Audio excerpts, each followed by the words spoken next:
Okay, so I previously told you guys about how I got started with Airbnb with like no money, using my credit card and 0% financing for 15 months and all that. Well, there's actually 3 ways that you can get into Airbnb, and it all depends on what kind of situation you're in. So the first way is to do that, is to buy your own house or buy a house and furnish it and rent it out on Airbnb. Pretty simple, straightforward. That's what I have as well. And then after that, there's a second way of doing it, and it's called rental arbitrage, and so, or subleasing, corporate subleasing. And so what you'll do is you'll find a landlord that has a property that they're kind of in a pain point. Say they, their house has been sitting on the market for a while. It hasn't been getting rented.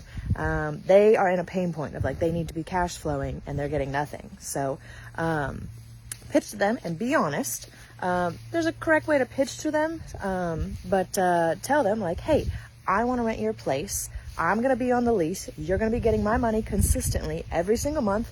Even offer them a 2-year or a 3-year lease agreement. Be like, basically, I want to be your tenant forever. If I make money, you make money, everybody makes money, I'd love to be your tenant for forever. Because once I furnish it, I don't really want to move out in a year.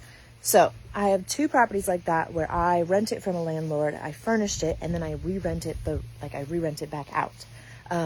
Things to be mindful of when you pitch is, don't necessarily say Airbnb. Say you are going to rent it out, but a lot of times people really get nervous when they hear Airbnb. They think parties, they think damage, they think, just damages.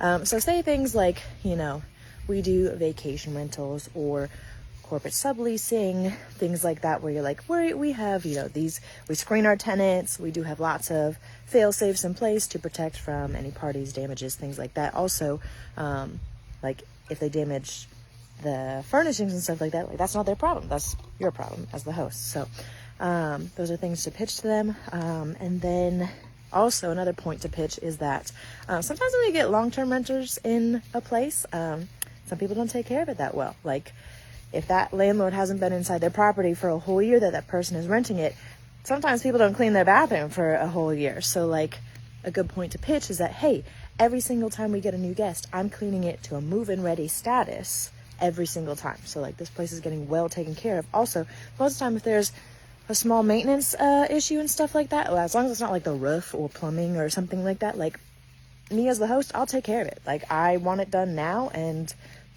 that's my responsibility as a good host, I'd say. So that's what I do. And then the third one is co-hosting, which is, it's someone else's Airbnb. They don't know how to, they don't want to, whatever the case may be, and you could just manage it for them. There's a way on Airbnb for you to just get added as a co-host, and so then you have all the availability and like access to their account where you can like run it all. You can do the messages, you can do the calendar, you can do all the coordinating and stuff like that, but all the money still goes to them, and you can just do a split at the end of the month and stuff like that. So those are 3 ways that you can get into Airbnbs, depending on your situation.